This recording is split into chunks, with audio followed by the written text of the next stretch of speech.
लड़की को घसीट कर बाहर ले गए, फिर जासूस पर तशद्दुद शुरू कर दिया गया। उसे रात भर सोने न दिया गया। इससे बहुत कुछ पूछा जा रहा था, उसे बहुत कुछ बताया जा रहा था, मगर वो बुत बना चोट पर चोट खा रहा था। सहर का वक्त था। लड़की फिर इस कमरे में आ गई। उस वक्त जासूस नीम गशी की हालत में था। वो फर्श पर पड़ा था। अब उस तलवार की नोक जगह जगह चबोई जा रही थी। लड़की इसके ऊपर लेट गई और चीखने लगी, ये मैं बर्दाश्त नहीं कर सकती। मैं तुम्हें बता चुकी हूँ, ये मेरी पहली और आखिरी मोहब्बत है। इसकी अजियत मेरी अजियत है। ये अपना फर्ज अदा कर रहा है, मैं अपना फर्ज अदा कर रही हूँ। हमारे लिए यही काफी है। इसे जान से मार दो, अजियत ना दो। जासूस ने नीम बेहोशी की हालत में अपने ऊपर पड़ी लड़की को बाजुओं के घेरे में ले लिया और मरी हुई आवाज में बोला, तुम चली जाओ, कहीं ऐसा ना हो कि मैं अपने फर्ज से भटक जाऊं। ये अजियतें मेरे फर्ज का हिस्सा हैं। तुम अपने मजहब पर कुर्बान हो जाओ, मुझे अपने मजहब पर कुर्बान हो जाने दो। लड़की पागल हुई जा रही थी। उसे एक बार फिर घसीट कर बाहर ले गए। स्यारीश ने हुक्म के लहजे में कहा, इस बदबख्त लड़की को किसी कमरे में बंद कर दो। दिन आधा गुजर चुका था। अली बिन सफियान उस जासूस के इंतजार में बेजार हुआ जा रहा था।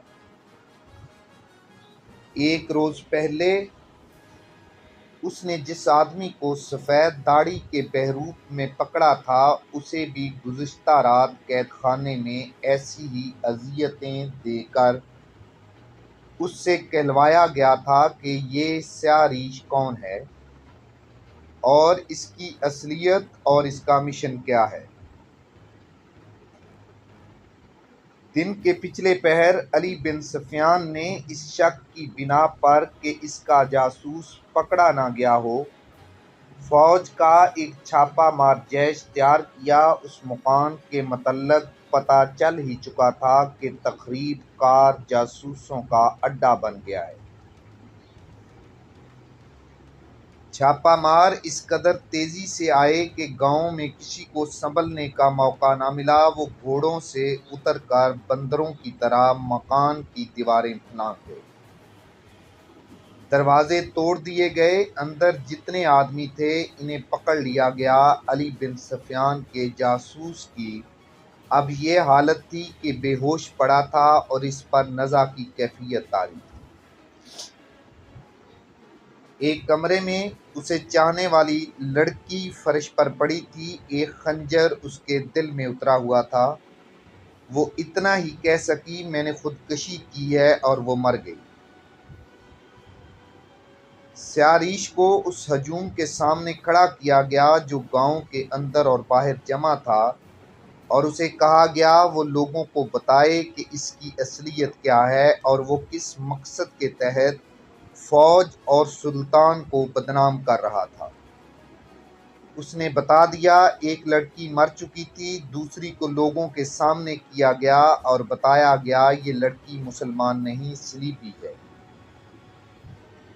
ये भी सबको बताया गया कि टीलों के इलाकों में आग के करीब जो पानी और खजूरें पड़ी थीं वो इसके गिरोह के आदमियों ने रखी थीं।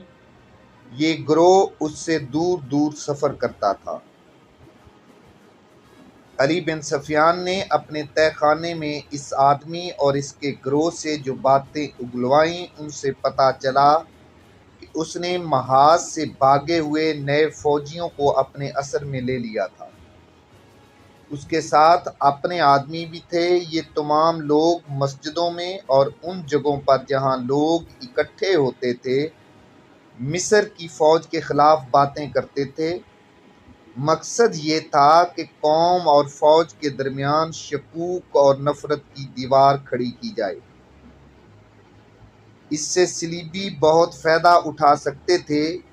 اس مہم میں مصر کی انتظامیہ کے چند ایک حاکم بھی شامل تھے اور معزول شدہ عباسی خلافت کے خفیہ پیروکار بھی۔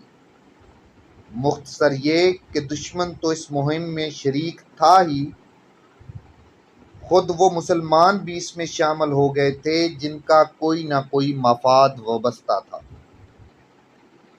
جب کبھی فوج اور قوم میں نفرت پیدا ہو گئی، سمجھ لو سلطنت اسلامیہ کا زوال شروع ہو گیا۔ سلطان ایوبی نے کہا، اس نے حکم دیا تمام مسجدوں کے اماموں کو رملہ کی شکست کے اصل اسباب بتانے کا انتظام کرو، اور امام ساری قوم کو بتائیں، اگر کسی کی ذمہ داریاں اور الزامات عائد کرنے سے تسکین ہوتی ہے تو ساری ذمہ داری مجھ پر ڈالو۔ حضرت عیسیٰ علیہ السلام نے سولی پر جان دے کر قوم کے گناہوں کا کفارہ ادا کیا تھا۔